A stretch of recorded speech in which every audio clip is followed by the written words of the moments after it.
السلام علیکم، میں امداد سمرو۔ عمران خان کو ایک ہفتے کا ریلیف مل گیا ہے، شہباز گل کو کوئی ریلیف نہیں مل سکا۔ عمران خان نے فلڈ ریلیف فنڈ کے لیے 5 ارب روپے صرف 3 گھنٹے کے اندر جمع کر کے تاریخ رقم کرنے کا دعویٰ کیا ہے، اور ادھر اقوام متحدہ بھی میدان میں آ گیا ہے، اور اقوام متحدہ نے پاکستان کی سیلابی صورتحال کو انتہائی سنگین قرار دیتے ہوئے عالمی برادری کو پاکستان کی مدد کی اپیل کی ہے، اور سیلاب کی تباہ کاریاں جو مزید سنگین ہوتی جا رہی ہیں، جیسے جیسے دن گزرتے جا رہے ہیں سیلاب تھمنے کے بجائے بڑھتا جا رہا ہے۔ جہاں سے تباہیاں پھیلا کے گیا پانی، وہاں ابھی لوگ نہیں سنبھل پائے تو دوبارہ وہاں پر خطرات منڈلا رہے ہیں، لیکن جو علاقے تھوڑے سے بچے ہوئے تھے وہاں پر پہلے سے زیادہ، یعنی جہاں پہلے تباہ کاریاں ہوئیں اس سے زیادہ تباہ کاریاں ہو رہی ہیں۔ اب بڑے بڑے شہر ڈوبنے لگے ہیں، دادو ضلع کے بڑے شہر خیرپور ناتھن شاہ، میہڑ، یہ خیرپور ناتھن شاہ ڈوب چکا، میہڑ کو پانی گھیر چکا، جوہی کو پانی گھیر چکا، اور اس کے علاوہ بلوچستان کے کئی شہر ڈوبے ہوئے ہیں، جنوبی پنجاب ڈوبا ہوا ہے۔ سیلاب کی صورتحال سنگین، اور عالم یہ ہے کہ میتیں دفنانے کو جگہ نہیں بچی۔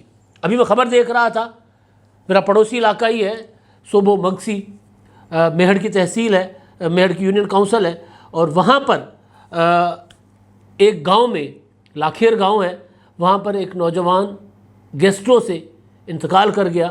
چاروں طرف پانی تھا، اور مجبوری میں اہل خانہ نے، لواحقین نے، متاثرین نے گھر کے صحن میں تدفین کی ہے۔ یہ عالم ہے وہاں پر۔ ہم یہاں بیٹھ کر اندازہ نہیں لگا سکتے کہ وہاں لوگوں کا کیا حال ہے۔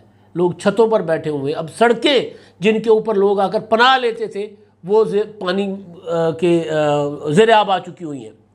وہ سڑکیں جن کے اوپر لوگ نکل کر محفوظ مقامات پر جا رہے تھے وہ ڈوب چکی ہوئی ہیں، لہٰذا لوگ پھنس چکے ہوئے ہیں، اور ریاستی مشینری جو ہے وہ بے بس ہو گئی ہے۔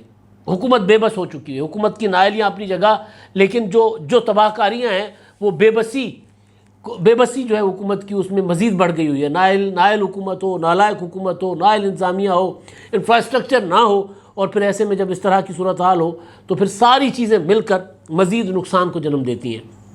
تو صورتحال انتہائی سنگین ہو گئی ہے۔ اوپر سے معاملہ یہ ہے کہ جو سبزیاں جو سندھ سے آیا کرتی تھیں، یا جن علاقوں سے آتی تھیں، بلوچستان سے پیاز آتا تھا، دیگر سبزیاں آتی تھیں، تو وہاں سیلاب کی وجہ سے وہاں تو کچھ نہیں بچا، لیکن شہروں میں جو لوگ بستے ہیں اب ان کے اوپر سیلاب کے اثرات آنا شروع ہو گئے ہیں۔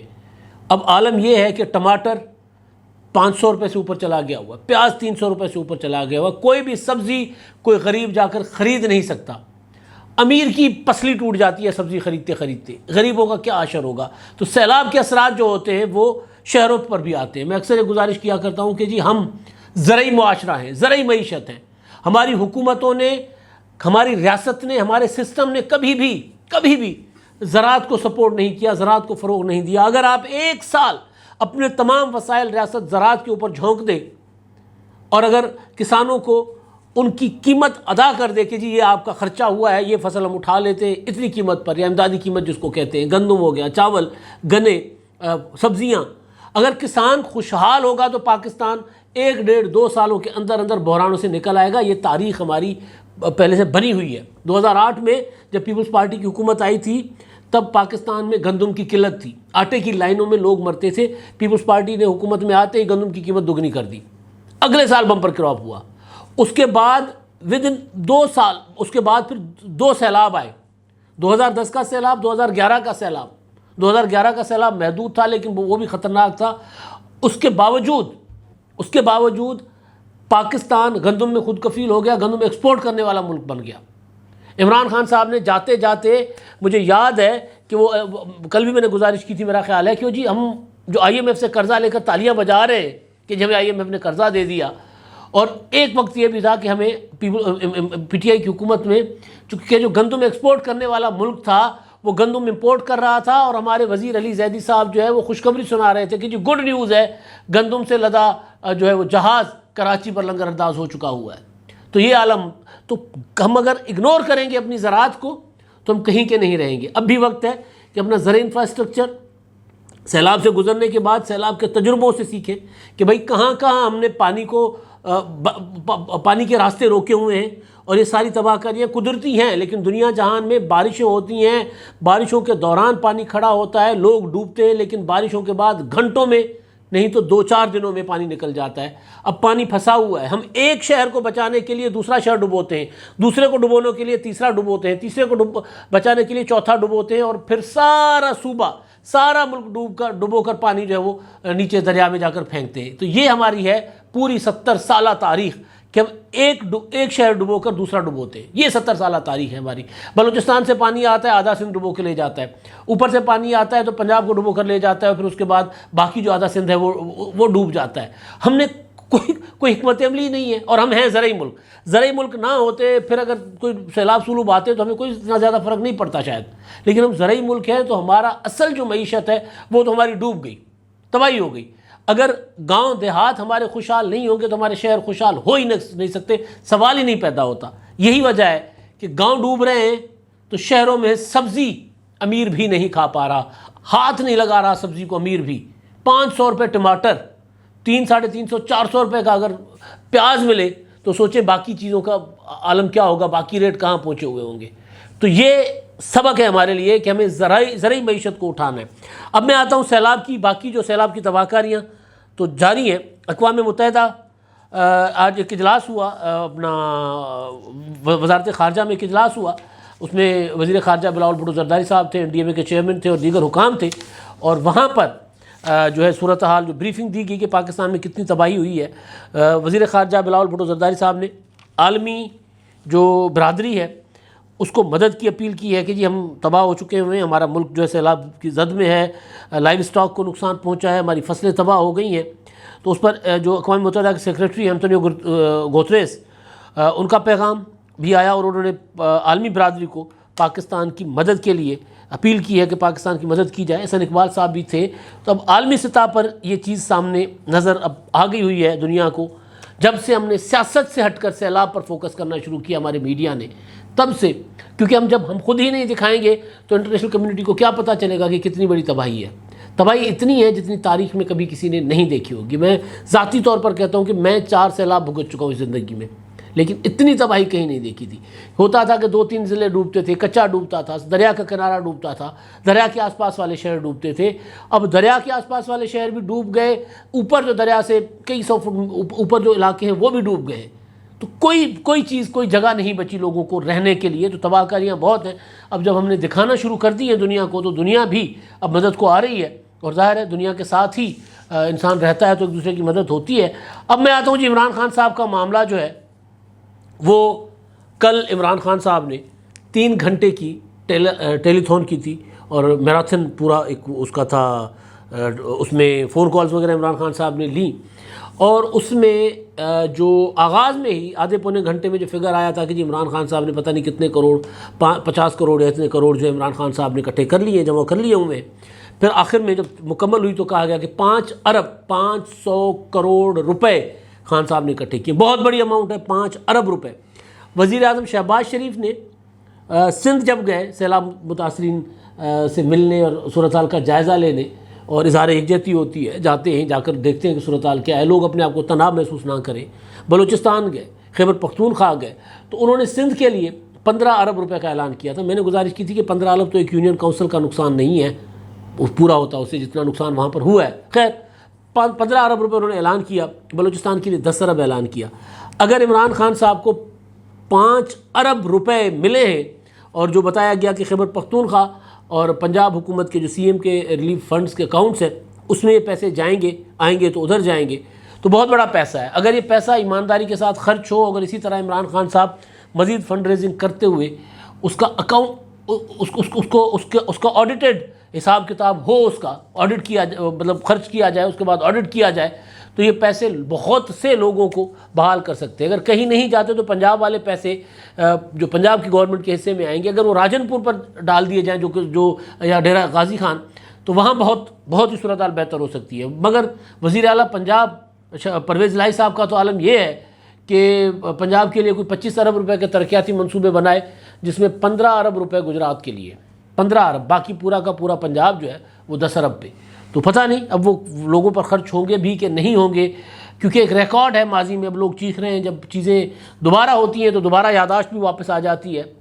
عمران خان صاحب نے, میں نے ایک بار گزارش کی تھی کہ خان صاحب جو ہے خود جب انہوں نے کہا تھا نا کہ جی میں سیلاب متاثرین کے لیے میں فنڈ جب تب تک اکٹھے نہیں کروں گا جب تک مجھے پتہ نہ چلے کہ میں نے پیسہ کب کہاں کیسے خرچ کرنا ہے, تو اس وقت میں نے گزارش کی تھی کہ عمران خان صاحب جو ہے جلسے کر رہے ہیں سیاسی, اپنے حکومت کی مخالف جلسے کر رہے ہیں, سیلاب متاثرین کی امداد کے لیے میدان میں نہیں آ رہے, حالانکہ ان کی جو سیاست ہے وہ اٹھی سیلاب کی وجہ سے تھی. 2010 کے سیلاب میں میر شکیل الرحمان ٹرسٹ, جیو گروپ, جنگ گروپ, انہوں نے عمران خان صاحب کو لیڈر بنانا تھا, منصوبہ تھا, وہ اس منصوبے کے حصہ تھے. عمران خان صاحب کو لیڈر بنانے کا منصوبہ تو بہت پرانا تھا, تو یہ اس کا حصہ تھے. تو انہوں نے ایک پکار وہ اپنا کیمپین چلائی تھی, پکار کے نام کی. اس میں شہر شہر عمران خان صاحب گئے اور انہوں نے فنڈ اکٹھا کیا, اور فنڈ اکٹھا کرنے کے بعد وہ اس کا ابھی لوگ سوال کر رہے ہیں کہ پیسے کدھر ہیں, کہاں خرچ ہوئے, کوئی آڈٹ نہیں ہوا. جس طرح تحریک انصاف کا فارن فنڈنگ کیس کے اوپر سوالات اٹھتے ہیں, اب تو خیر فیصلہ بھی آ گیا کہ فارن فنڈنگ کیس کے اکاؤنٹس وغیرہ چھپائے گئے. الیکشن کمیشن نے فیصلہ دے دیا کہ اس میں گڑبڑ ہوئی تھی, اس میں ہیرا پھیریاں ہوئی ہیں. اب یہ جو پیسہ ہے, کل خوشخبری سنائی گئی کہ 5 ارب روپے عمران خان صاحب نے اکٹھے کیے. اچھی چیز اگر 5 ارب روپے آ رہے, لیکن عمران خان صاحب نے خود بعد میں جو ٹویٹ کیا اس میں یہ تھا کہ لوگوں نے وعدے کیے, اعلانات کیے, ابھی وہ پیسے آئے نہیں. 5 ارب کی جگہ اگر 1 ارب بھی آتا ہے, 50 کروڑ بھی آتا ہے, بہت بڑی رقم ہوتی ہے, بہت سے لوگ اس سے مستفید ہو سکتے ہیں. اب اصل بات یہ ہے کہ کتنا پیسہ آ رہا ہے اور کتنا خرچ ہو رہا ہے, اس کا حساب کتاب ہونا چاہیے. کام جو کرنے والے ہوتے ہیں وہ پھر ٹیلی تھون کے آسرے پر نہیں رہتے. عبدالستار ایدھی کی کبھی آپ نے ٹیلی تھون نہیں سنی تھی. 2010 کے سیلاب میں, 2005 کے زلزلے میں ہم نے لاہور میں خود دیکھا. لاہور پریس کلب کے سامنے عبدالستار ایدھی نے ایک دن پہلے اعلان کیا کہ جی میں لاہور پریس کلب کے سامنے آؤں گا اور جھولی رکھوں گا, وہاں پر پھیلاؤں گا, اور متاثرین کے لیے مجھے امداد چاہیے. کروڑوں روپے, مجھے صحیح یاد نہیں, 5, 8 یا 10 کروڑ روپے فٹ پاتھ پر بیٹھ کر عبدالستار ایدھی بغیر ایک ٹکا خرچ کیے, بغیر کسی امیر کو گھیرے, وہ عبدالستار ایدھی صاحب بیٹھتے تھے اور پیسہ اکٹھا کر کے جاتے تھے اور خرچ کرتے تھے, اور نظر آ رہا ہوتا تھا. ایک نوجوان ہے GDC کے, سید ظفر عباس, کورونا میں بھی وہ نکلے ہوئے تھے, اب دوبارہ وہی سب سے زیادہ نظر آ رہے ہیں. وہی کراچی میں کسی سڑک کے کنارے وہ کھڑے ہوئے ہیں, وہاں پر ایک ویڈیو بنا دیتے ہیں کہ جی ہمیں یہ چیز چاہیے, اور آج وہ میں سن رہا تھا وہ کہہ رہے تھے ہمیں بسکٹس چاہیے. 500 ٹرک انہوں نے کہا کہ میں نے نکالنے ہیں 2 روز میں. 150 ٹرک مسلسل کہہ رہے ہیں روزانہ ہم نکال رہے ہیں. 150 ٹرک کوئی چھوٹی چیز نہیں ہوتی.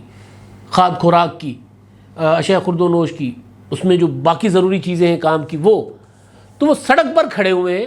کروڑوں روپے کا لوگ ان کو سامان دیتے ہیں, وہ کوئی ٹیلی تھون نہیں کر رہے ہیں, وہ کام کر رہے ہیں. سامان آتا نظر آ رہا ہے کہ جی لوگ ان کو سامان دے رہے ہیں, وہ کیش نہیں مانگ رہے. وہ کہتے ہیں یار مجھے سامان دے دو بھائی, مجھے چاول دے دو, مجھے گندم دے دو, مجھے آٹا دے دو. اب وہ کہہ رہے ہیں چاول گندم آٹا بھی نہ دو, کیونکہ جہاں ہم جا رہے ہیں وہاں لوگوں کے پاس پکانے کے لیے جگہ نہیں ہے. لوگ وہاں پر کوئی چیز پکا نہیں سکتے, وہاں پر لکڑیاں نہیں ہیں, وہاں پر کوئی سوکھی جگہ نہیں ہے. لوگ بیٹھے ہوئے ہیں بندوں کے اوپر, پشتوں کے اوپر, سڑکوں کے اوپر. وہاں وہ کوئی سسٹم ہی نہیں ہے ان کے پاس برتن نہیں ہے, کوئی چیز نہیں ہے. یا تو پکا پکایا کھانا ہو یا پھر خشک خوراک جو کھائی جا سکے, وہ جو کہتے ہیں بھنے ہوئے چنے ہوتے ہیں, اس طرح کی چیزیں, یا بسکٹ ہوتے ہیں, اس طرح کی چیزیں جو ہے. تو انہوں نے کہا کہ جب مجھے زیادہ سے زیادہ بسکٹس چاہیے. نظر آ رہا ہے کہ لوگ دے رہے ہیں بھائی, لوگ ان کو دے رہے ہیں, اور ٹرکیں جاتی ہوئی نظر آ رہی ہیں, اور سندھ بلوچستان کے ایک ایک کونے میں وہاں پر ان کے لوگ پہنچ رہے ہیں, چیزیں پہنچا رہے ہیں. تو کرنے والے ایسے کر گزرتے ہیں, پھر وہ اس طرح نہیں کرتے. تو اگر خان صاحب کو لوگ دیتے ہیں اس میں کوئی شک نہیں ہے. اگر خان صاحب الخدمت فاؤنڈیشن, JDC یا عبدالستار ایدھی کی جو ٹرسٹ ہے, ایدھی فاؤنڈیشن, ان کی طرح اگر میدان میں نکل پڑے تو نظر آئیں گے. عمران خان صاحب کہہ رہے ہیں یہ کام میں اپنے عمران خان ٹائیگرز کے ذریعے کرواؤں گا, جو کہ کہیں نظر ہی نہیں آتے, جن کا کوئی وجود ہی نہیں ہے. تو جو کرنے والے, خدمت کرنے والے ہوتے ہیں نا, وہ پھر نکل پڑتے ہیں, وہ پھر سادہ کپڑوں میں ساری زندگی ایک گزار دیتے ہیں, اور ان کو پھر اس طرح کی کوئی کسی کو لالچ دینا, کسی کو حکومت میں آ کر برات دینے کی لالچ دینے کا وہ نہیں ہوتا. عبدالستار ایدھی کے صاحبزادے کرونا میں فیصل ایدھی عمران خان صاحب کو 1 کروڑ روپے دے گئے تھے. تو یہ صورتحال ہے. تو بہرحال اچھا جی, اب جو میں نے کہا تھا ریلیف عمران خان صاحب کو جو ہے وہ, ہاں اب جو یہ 5 ارب روپے والا معاملہ ہے نا, اس میں ہمیں کوئی شک نہیں ہے, لیکن معاملہ جو ہے، ریکارڈ جو ہے عمران خان صاحب کا خراب ہے، ان کے اوپر لوگ شک کرتے ہیں، لہٰذا جو پیسے آ رہے ہیں لوگ ان کو دے رہے ہیں تو اس کا آڈٹ ضرور ہونا چاہیے۔ اب تو برطانیہ میں معاملہ چلا گیا نا، چیریٹی کمیشن میں درخواست چلی گئی ہوئی ہے۔ وہ جو فائنینشیل پوسٹ نے اپنا خبر دی تھی کہ عمران خان صاحب نے چیریٹی فنڈز اکٹھے کر کے سیاست میں استعمال کیے تھے، تو اب عمران خان صاحب جلسے ولسے کر رہے ہیں ابھی، کیونکہ سیلاب کی وجہ سے ان کے جلسے نہیں ہو پا رہے۔ پہلے کہتے تھے کہ جی میں جلسے کیوں ملتوی کروں، یہ جنگ، یہ حقیقی آزادی کی تحریک ہے، سیلاب ہو جنگ ہو اس میں جاری رہ سکتی ہے، لیکن جہاں سے عمران خان صاحب کے جلسے بھرا کرتے تھے وہاں کے لوگ جب خود متاثر ہوئے تو عمران خان صاحب نے جلسے ملتوی کر دیے۔ یہ میں نے جب پشاور کا جلسہ ملتوی ہوا تھا، اس کے بعد جب یہ جو جہلم والا جلسہ چھوٹا جلسہ ہو گیا تھا، تب میں نے گزارش کی تھی کہ عمران خان صاحب کے جلسوں کو بھرنے والے لوگ خود بیچارے ڈوبے ہوئے ہیں، تو گھر سے پانی نکالیں یا عمران خان صاحب کے جلسے بھریں، تو اس لیے عمران خان صاحب کو جلسے ملتوی کرنے پڑے۔ تو بہرحال حساب کتاب ہونا چاہیے، آڈٹ ہونا چاہیے۔ اب عمران خان صاحب کا معاملہ، ان کو الیکشن کمیشن آف پاکستان نے توہین الیکشن کمیشن، یا جس کو توہین عدالت کے قانون کے تحت انہوں نے نوٹس بھیجا تھا۔ عمران خان صاحب کی تقریریں تھیں، الیکشن کمیشن کے چیئرمین کو گالم گلوچ کرنا، تو تڑا کرنا، دھمکیاں دینا، اور وہ ایک پورا ریکارڈ ہے 1.5-2 سال کا۔ تو اس پر الیکشن کمیشن کا نوٹس تھا، اور عمران خان صاحب کو فواد چودھری اور اسد عمر ان سے جواب مانگا گیا تھا، اور آج اس کی سماعت تھی۔ تو سماعت کے دوران حیران کن بات ہے کہ اس میں جو عمران خان صاحب کے ان کے وکیل تھے علی بخاری صاحب، الیکشن کمیشن کی جو تھا نثار درانی صاحب ہیں ممبر سندھ، ان کی سربراہی میں 4 رکنی بینچ اس کی سماعت کر رہا تھا۔ تو علی بخاری صاحب نے کہا کہ جی میرے پاس معاملہ رات کو آیا ہے، 29 اگست کو، 19 اگست کو الیکشن کمیشن نے نوٹس بھیجے ہیں، وکیل بھی پورا نہیں کیا ابھی تک، وکیل کو صرف بتا دیا گیا کہ جی یہ ہمارا معاملہ ہے، آپ الیکشن کمیشن میں جا کر پیش ہو اور وہاں سے جا کے چیزیں لو۔ تو وہ کہتے ہیں مجھے کاپی چاہیے، انہوں نے کیا کہا، کس چیز کا نوٹس لیا گیا ہے مجھے پتہ ہو، اس کے بعد پھر مجھے مہلت چاہیے، مجھے مہلت دینی چاہیے۔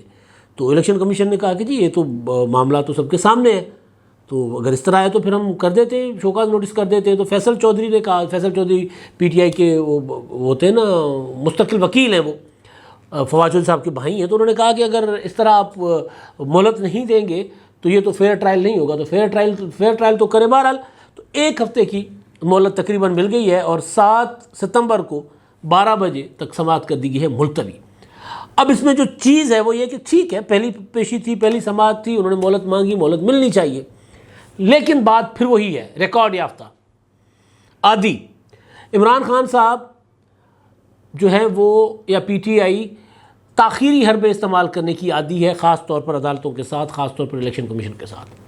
فیصل ووڈا کا آپ نے کیس دیکھا ہوگا، انہوں نے وہ جو دوہری شہریت چھپائی تھی، 3 سال تک وہ کیس لگا رہا اسلام آباد ہائی کورٹ میں، اور وہ ادھر ادھر گھماتے پھرتے رہے، اور پھر فائنلی جس دن سینٹ کے انتخابات تھے 2021 میں، اس دن انہوں نے وہاں قومی اسمبلی سے ریزائن کر کے سینیٹر منتخب ہو گئے تھے، اور پھر وہاں سے ان کی سیٹ خالی ہو گئی۔ الیکشن کمیشن میں معاملہ اس وقت کا لٹک رہا تھا 3 سال کا، اب جا کر کچھ مہینے پہلے الیکشن کمیشن نے ان کو ڈی سیٹ کیا ہے تاخیری حربے۔ 8 سال فارن فنڈنگ کیس کو، ممنوعہ فنڈنگ کیس کو عمران خان صاحب جو ہے وہ لٹکاتے رہے، چلاتے رہے 8 سال پورے، اور اب یہاں پر بھی وہی کر رہے ہیں کہ بھئی وکیل جو ہے انہوں نے کر لیا ہوگا، لیکن ظاہر ہے وکیل کو جا کر کہا ہوگا کہ فی الحال تو مہلت لے آؤ نا، کیونکہ جواب کوئی نہیں ہوگا عمران خان صاحب کے پاس، فواد چودھری کے پاس، اسد عمر کے پاس۔ عمران خان اور فواد چودھری تو کم از کم عادی ہیں، ایک بار معافی الیکشن کمیشن سے مانگ چکے ہوئے۔ عمران خان سردار رضا صاحب جب تھے چیف الیکشن کمشنر اس وقت معافی مانگ چکے، فواد چودھری اسی چیف الیکشن کمشنر کے ساتھ اسی الیکشن کمیشن سے معافیاں مانگ چکے۔ ای وی ایم کا معاملہ تھا اور ڈسکا والا وغیرہ کا معاملہ جو مسلسل انہوں نے پریس کانفرنسز کی تھیں۔ 1 ہفتے کی مہلت مل گئی ہے، اس کے بعد پھر ایک اور مہلت مل جائے گی، لیکن معاملہ جائے گا شوکاز نوٹس کی طرف، لگ یہ رہا ہے، کیونکہ عمران خان صاحب جو ہیں وہ سرنڈر نہیں کریں گے۔ اچھا جی، اب دوسرا معاملہ، عمران خان صاحب کو تو چلو 1 ہفتے کی مہلت مل گئی، اب شہباز گل صاحب کو ضمانت نہیں ملی، وہ معاملہ عمران خان کے لیے ابھی بھی سنگین ہے۔ شہباز گل کو آج وہاں پر مقامی عدالت میں یہ جو فوج کو اکسانے کے مقدمے میں ان کا ضمانت کی درخواست دائر کی ہوئی تھی انہوں نے، لیکن اس پر عدالت نے جو سرکاری وکیل ہیں ان کے دلائل کے بعد، اور ظاہر ہے جو شہباز گل کے وکیل تھے ان کے دلائل مسترد ہو گئے، نہیں کام آئے، لہٰذا ضمانت نہیں ہوئی، تو شہباز گل صاحب چلے گئے ہیں جیل میں۔ اور شہباز گل صاحب کا معاملہ عمران خان صاحب کے لیے ہوگا سنگین۔ ایک اور معاملہ ہے، اس پر میں اگلے ولاگ میں بات کروں گا، وہ معاملہ ہے آڈیو لیک کا۔ آڈیو لیک کی گئی، ریاست کے خلاف ایک سازش کی گئی، اور اب الٹا چور کوتوال کو ڈانٹے۔ کس طرح ڈانٹ رہا ہے چور کوتوال کو، وہ میں اگلے ولاگ میں بتاؤں گا۔ اب تک کے لیے اتنا ہی، اللہ حافظ۔